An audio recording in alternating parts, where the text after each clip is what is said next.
Vous savez, Bomfonden a connu des mutations en termes d'évolution institutionnelle. Il a fallu un sondage en 2008 que notre siège a commandité pour réaliser ce sondage-là, pour voir l'opinion des enfants sur leurs conditions de vie. Où on s'est rendu compte que les enfants ont de grands rêves pour leur vie. Ils ont également réussi à relever les différents défis qui compromettent la réalisation de ces rêves. Et c'est là où ils n'ont pas hésité à relever tout ce qui leur fait peur dans leur système éducatif ou dans leur système d'apprentissage. On s'est interrogé si nous accompagnons les communautés à avoir de bonnes écoles construites, des enfants qui ont des fournitures scolaires et qui ont pu payer leurs frais scolaires. Et si nous ne faisons rien pour que l'environnement scolaire, l'environnement d'éducation soit épanouissant et protecteur, on n'aura pas résolu les problèmes. On n'aura pas aidé à la résolution des problèmes de l'école. Parce qu'il y aura toujours des abandons ou des décrochages.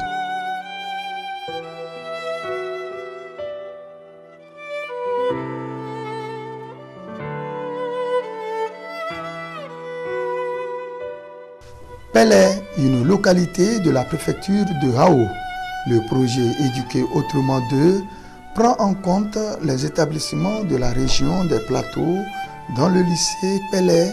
Ce projet Éduquer autrement 2 fait suite à un autre, DI 2011, de 2011 à 2014, où il a été question de faire un diagnostic de la situation des enfants en matière d'éducation. Et les faits ont parlé d'eux-mêmes en termes de violence dans les différentes zones d'intervention de Bomfonden, notamment la région maritime, région des plateaux et de la Kara. Et suite à ce diagnostic, l'exécution d'une première phase de 4 ans a permis de révéler effectivement que les violences prévalent dans les établissements, notamment du secondaire. Aux critères de choix, les résultats en termes de changement obtenus par le premier projet de 2011 à 2014 ont permis d'identifier une autre piste pour solliciter un autre appui financier pour maintenir un certain nombre de comportements. Depuis janvier 2015, le nouveau projet dénommé Éduquer autrement 2 a fait surface et a permis aux enseignants d'améliorer sensiblement leurs pratiques. Il y a eu des formations, il y a eu des renforcements de capacités de ceux qui avaient eu la première formation. Il y a eu, entre autres, des suivis, et ce qui a permis aujourd'hui aux apprenants de se sentir à l'aise dans un cadre épanouissant scolaire. Avec le projet Éduquer autrement, nous avons commencé par faire les visites de classe. Donc visiter un enseignant ne veut pas dire qu'on a des tares, au contraire, on participe, on améliore sa prestation. Nous avons commencé par élaborer collégialement les corrigés types à la suite des évaluations. Au niveau des rapports entre élèves et enseignants, il y a beaucoup plus de contacts faciles. Nous pouvons dire qu'au début, la chose n'était pas aussi aisée que ça. Il y a eu beaucoup de résistance de la part de nos partenaires, des acteurs de l'éducation eux-mêmes, notamment les enseignants, les chefs d'établissement, les surveillants et même les élèves qui pensaient au prime abord qu'on ne peut pas les éduquer sans le bâton. Donc, nous avons persévéré puisque nous avons une sorte de conviction qu'on pourrait éduquer sans la violence. Et au fil des ans, nous avons obtenu un certain nombre de résultats.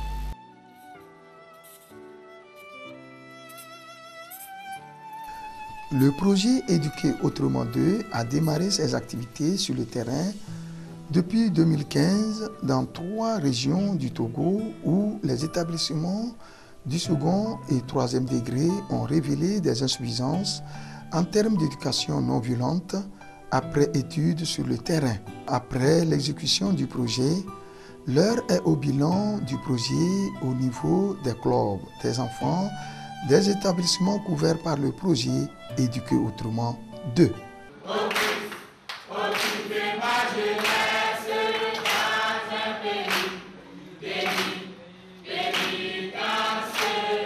Le travail que vous êtes en train de faire est un travail important.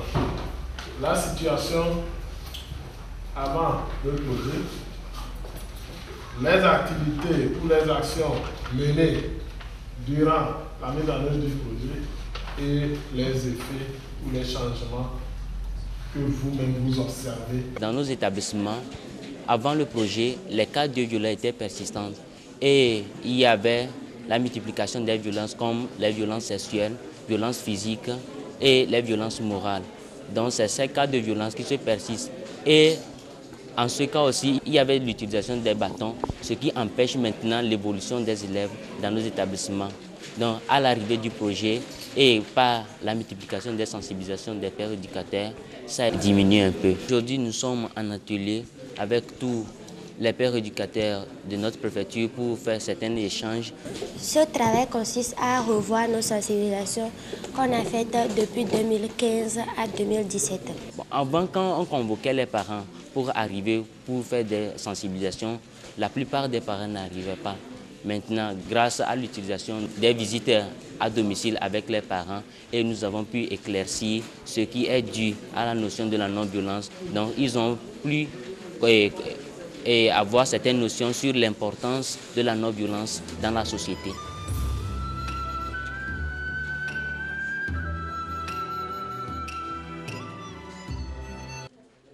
Le projet m'a aidé à mieux parler en public, ne plus avoir honte et parler librement.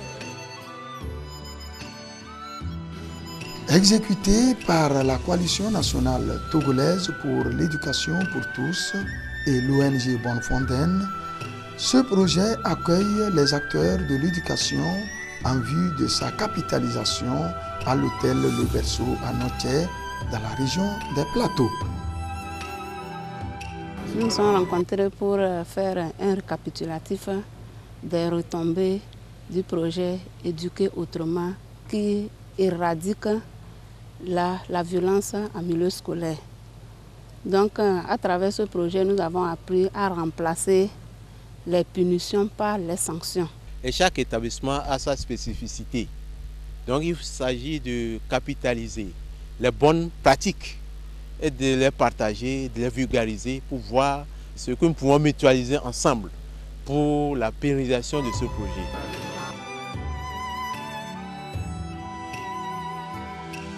Les insuffisances qu'on cherche à corriger persistent. Même si ces insuffisances diminuent, elles persistent. Je me dis que si le défi de continuer par mener les sensibilisations dans le but de pérenniser l'action est relâché, qu'adviendra-t-il avec ce que nous constatons? L'autre défi, c'est qu'on ne peut plus faire marche arrière. Au début, l'on croyait qu'en arrêtant le bâton, en arrêtant les punitions, les résultats vont chuter dans nos établissements. C'est ce que l'on croyait. Durant ces 3 ans et à la fin de l'année passée, nous nous sommes penchés un tout petit peu pour comparer les résultats dans les 8 établissements couverts par le projet. Il se fait que sur les 8, c'est vrai qu'on a 2 qui sont pratiquement à la fin, mais les 6 autres sont parmi les meilleurs. Nous avons 3 qui sont parmi les 10 premiers sur 65 établissements que nous gérons dans notre inspection. Ceci dit, nous croyons que le fait de croire qu'en supprimant le bâton, les résultats vont chuter est erroné. Parmi les établissements couverts par le projet figure en bonne place le lycée de Siou dans la région de la Kara. Ici, les élèves parents d'élèves, bref, les acteurs éducatifs ont compris la nécessité d'une éducation sans violence. Bien avant le projet, il y avait aussi les travaux champêtres également. Et il y a des pères éducateurs qui sont mis en place. Ils reçoivent des formations régulièrement. Il y a des encadreurs, il y a l'administration, il y a les enseignants qui reçoivent donc des formations. Et dans les classes, chaque professeur établit le contrat didactique avec les élèves à chaque rentrée scolaire. Pour ce point, et le professeur aussi donne ce qu'il veut des élèves. Peut-être il dira qu'il veut, quand il commence par expliquer le cours, qu'il y ait un silence total.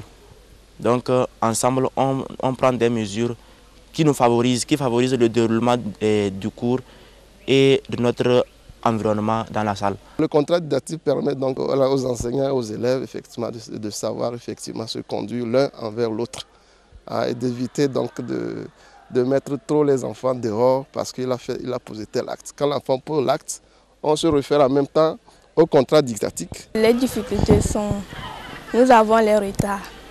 Quand on voit que les gens viennent trop en retard, on organise une sensibilisation. Donc on les sensibilise sur les retards et les méfaits du retard. Nous sommes ici avec le club des enfants du lycée de Paloa qui se concertent pour trouver une solution idoine aux retards répétitifs accusés par leurs camarades.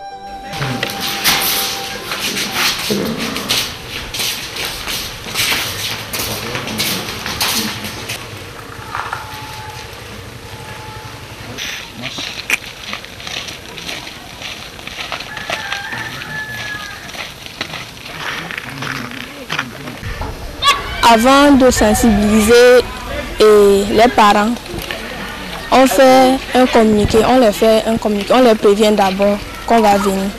Donc on rentre dans les maisons. Les parents nous accueillent bien. Donc on discute avec eux. Après, on les demande s'ils ont des questions à poser. Et des fois même, eux-mêmes, ils posent des questions avant que nous-mêmes nous leur demandions. Donc quand ils nous posent, on essaie de discuter avec eux et on leur donne ce qu'ils veulent entendre.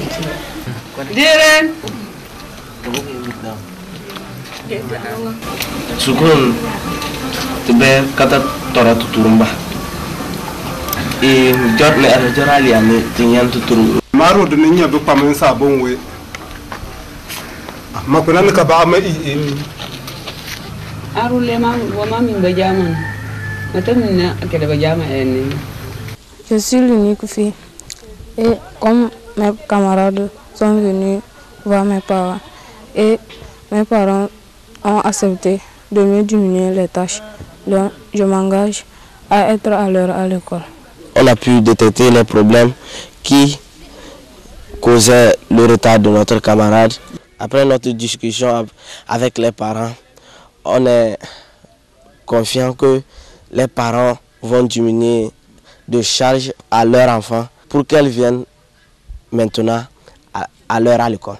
Aujourd'hui, la plupart de ces enfants et jeunes membres des clubs ont compris ce qu'est leur droit, ce qu'est leur devoir et essayent tant bien que mal de collaborer avec l'administration scolaire, de collaborer avec leurs parents au sein des associations de parents d'élèves et même les leaders communautaires pour travailler à changer les comportements de leurs camarades élèves pour remplir leurs devoirs et obtenir de meilleurs résultats scolaires.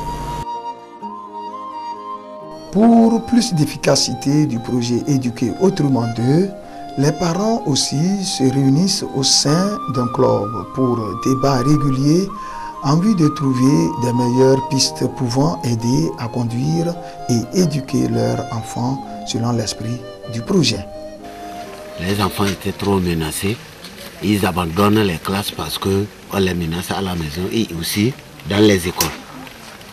Donc avec le projet Éduquer autrement et qui parle de la non-violence, il y a eu des sensibilisations communautaires que nous l'avons fait. Et il y a eu aussi mis un mécanisme communautaire qui maintenant nous a permis de bien faire. Il n'y a pas bastonnage, il n'y a pas corvée dans les champs, ni à l'école. Tous les enfants savent ce qu'ils doivent faire. Ils s'auto-organisent et même sensibilisent leurs pères et tout marche pour de bon. Avant, peut-être l'enfant, tu vas dire fais ceci, tu menaces l'enfant. Mais avec l'initiative de Bonne Fontaine, ce qu'ils disent, les enfants eux-mêmes nous ont conduit même à comprendre ce que c'est que la vie. Nous avons bien accueilli ce projet Éduquer autrement. Et les clubs dans les écoles, chaque fois quand ils tiennent des réunions, ils ne manquent pas de venir nous informer, de nous inviter. Et même les responsables, ceux qui viennent parler aux enfants, on a été toujours ensemble. Et on a toujours dit, bien partager ce qui est bon et ce qui n'est pas bon. Nous venons des établissements tels que le CG Coucou, le lycée de Sioux et le CG Palois. Vous vous êtes rendu compte au CG Coucou, par exemple, les parents étaient en réunion justement pour faire le bilan de leurs actions en termes d'appui aux initiatives de protection des enfants. Les acteurs s'intéressent à la thématique.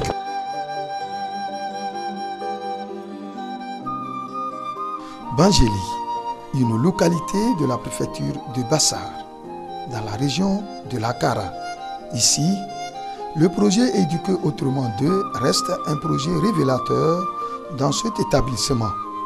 Que ce soit les chefs d'établissement, les professeurs, les élèves, bref, tous les acteurs éducatifs sont conscients des changements positifs opérés dans leur établissement par le projet.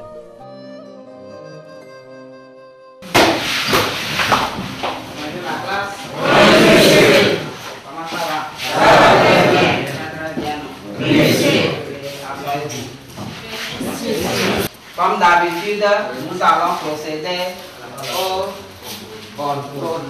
Adamou Suleiman. Présent, monsieur. Oui, là, c'est bien. Adjaï Adam. Ah, qui ça sert?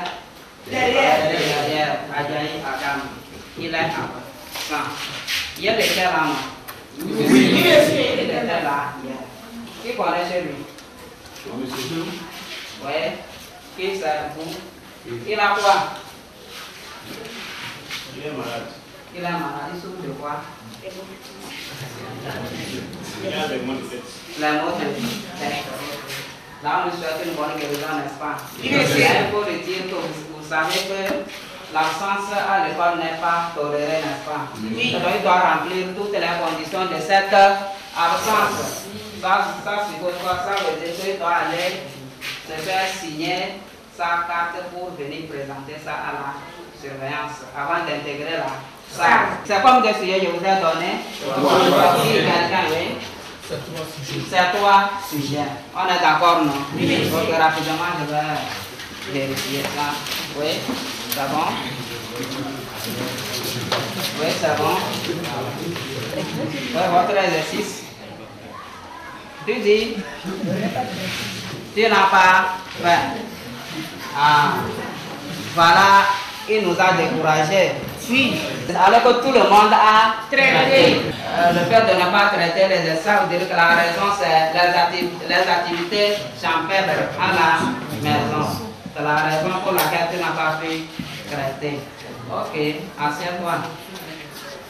Et donc, vous savez que celui-là, qui ne traite pas un exercice de maison, c'est la sanction, non? Oui, monsieur. Voilà. Et au début de l'année, nous avons signé quoi? Un contrat entre vous et moi. On a prévu certaines choses. Et donc, concernant la spécificité de son cas, celui qui ne traite pas un exercice, quelle peut être la sanction? Vous voyez qui se rappelle? Oui. Celui qui ne traite pas son exercice, sa position est qu'il doit reprendre l'exercice 15 fois. Voilà, il doit reprendre l'exercice au moins 15 fois. Le projet est venu vraiment nous aider ici à Bangély. Je crois que le projet a vraiment beaucoup fait. Parce que maintenant, si le professeur donne un exercice, si nous le traitons sans peur. Avant, les professeurs enseignaient avec le bâton. Mais actuellement, ces méthodes ont été supprimées avec l'arrivée du projet Éduquer Autrement 2. Et les enfants sont épanouis dans l'éducation. Le projet aussi nous a montré comment faire. Et ils nous ont dit de faire des travaux de groupe. Donc, nous avons organisé cela et puis c'est ça qui nous permet de pouvoir traiter nos exercices. Mon premier contact avec ce projet, je n'ai pas vraiment cru que je pouvais relever quand même un petit défi. Je suis dans ma 3e année, mais j'ai compris finalement que c'est un projet salvateur. C'est un projet qu'il faut saluer, qu'il faut encourager parce que dans ma manière d'enseigner, ça a changé beaucoup. Éduquer sans violence, franchement, ça m'a appris à me retenir, ça m'a appris à aborder les enfants de façon simple, de façon responsable aussi. Cette année, par exemple, nous avons essayé d'impliquer les collègues du primaire qui, depuis la première phase, n'étaient pas impliqués. Et nous nous sommes dit qu'il est intéressant que les collègues du primaire aient une notion sur éduquer autrement. Le projet Éduquer Autrement, pour cette fois-ci, c'est en partenariat avec la coalition CNT-EPT. Et au niveau même de la région, il y a un responsable régional qui est basé à Kara et qui travaille avec les équipes des unités de développement. Donc au niveau de chaque unité de développement, avec l'ancienne structure, il y avait des CAF éducation. Et le travail se fait en collaboration donc, avec les CAF éducation au niveau des unités qui appuient le responsable régional dans la mise en œuvre des activités du projet. Également, il y a les volontaires nationaux qui sont dans les unités de développement qui font le même travail d'appui. APB, et nous sommes là, et pour agir, pour un avenir. De l'association est née du désir des anciens pères éducateurs ayant œuvré dans le cadre du projet Éduquer Autrement de Bonnefondène Togo et de contribuer à étendre les acquis de ce projet. Tout le monde connaît maintenant ses erreurs et prend une conscience pour améliorer. Ce projet, dans notre circonscription pédagogique, a eu des résultats. Au jour d'aujourd'hui, nous pouvons dire qu'il y a un changement que nous avons constaté dans nos écoles, en tout cas les écoles couvertes par le projet. En l'occurrence, la réduction du taux d'abandon, la réduction du taux de trafic des enfants. Il y a des mécanismes communautaires de règlement des conflits qui sont initiés dans les communautés, dans les établissements, qui permettent maintenant aux parents, tout comme aux élèves, de dénoncer certaines situations, ce qui a permis de résoudre beaucoup de problèmes. Je peux aussi parler d'une certaine prise de conscience de la part des enseignants sur le droit des enfants. Le projet de Bonnefondène, ça constitue un créneau déjà parce que ça permet à l'action sociale d'intervenir sur le terrain, surtout dans les zones où ce projet-là a été mené, de facilement conduire ces actions et se faire comprendre mieux par les acteurs. Donc le ministère continuera à faire son plaidoyer au niveau de tous les acteurs pour la contribution à réduire et à éradiquer la violence contre les enfants. Nous pensons que avec le projet Éduquer Autrement, on arrive à responsabiliser les enfants, à leur donner leurs droits, mais en même temps leurs devoirs. Faire en sorte que y ait un climat apaisé d'apprentissage. Et pour nous, c'est fondamental pour la paix nationale et pour la paix mondiale. Nous sommes extrêmement fiers de ce projet et les résultats obtenus de ce projet. Aujourd'hui, nous sommes là pour pouvoir dire qu'il y a eu un grand changement dans les zones d'intervention du projet.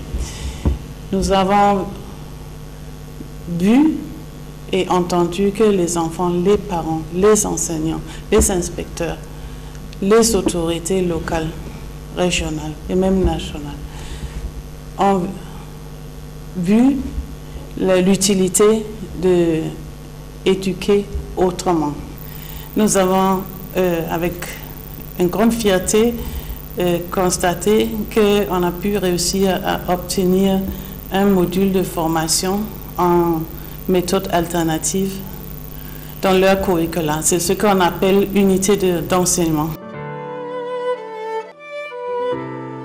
Cet enfant est en situation de pauvreté et est exploité pour des travaux dangereux. Mais lorsque vous référencez ça, vous devez le référencer donc aux services compétents. On se demandait pourquoi nous on a été frappés à l'école et aujourd'hui on nous interdit de ne pas taper les élèves, de ne pas les corriger par le bâton, ainsi de suite. Donc ce cours-là nous a été très bénéfique du moment où ça nous parle des méthodes alternatives pour lutter contre ces violences en milieu scolaire. Ça nous protège vraiment, comme l'avait dit le premier, et ça protège aussi les élèves. Pour ce premier cours sur les alternatives aux méthodes violentes en éducation, j'ai mis l'accent sur les conséquences des violences pour les élèves. On a insisté sur le décrochage scolaire, l'abandon scolaire, la timidité, la peur. On a mis l'accent aussi sur les conséquences pour les auteurs de la violence, dont l'enseignant. Les conséquences en termes de poursuites judiciaires, perte de son emploi, problèmes relationnels. Et puis nous insistons aussi sur le cadre de protection de l'enfant, surtout les tests qui viennent directement du ministère de tutelle, qui rappellent chaque fois les conditions dans lesquelles les enfants doivent être éduqués dans nos établissements scolaires. Et nous allons aussi insister sur les principes de la discipline positive, notamment le dialogue avec les apprenants, l'écoute permanente des apprenants pour identifier leurs difficultés et leur apporter les assistances nécessaires. Une autre fierté, toutes les associations parents d'élèves maintenant se sont réunies, ils ont fait une assemblée générale constitutive, donc maintenant c'est une seule fêtière. Bon, comme c'est un succès, souhaite aussi continuer à appuyer les efforts de l'État.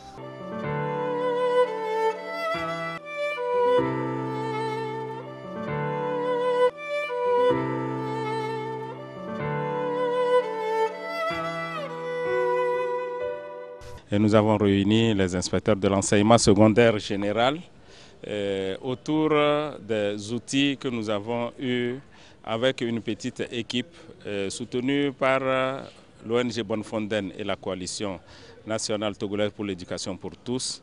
Nous avons élaboré des outils de suivi des inspecteurs de l'enseignement secondaire général en y intégrant à ces outils quelques nouvelles thématiques de l'heure. Par exemple, nous avons pris en compte dans ces outils l'environnement de l'école, la non-violence à l'école. Le résultat est fort heureusement louable. Nous disposons maintenant de ces outils qui sont les objets que nous attendions, des outils de travail qui étaient vraiment attendus et qui sont adaptés au terrain. Des acteurs sur le terrain, ceux-ci aspirent à pérenniser les acquis du projet Éduquer autrement.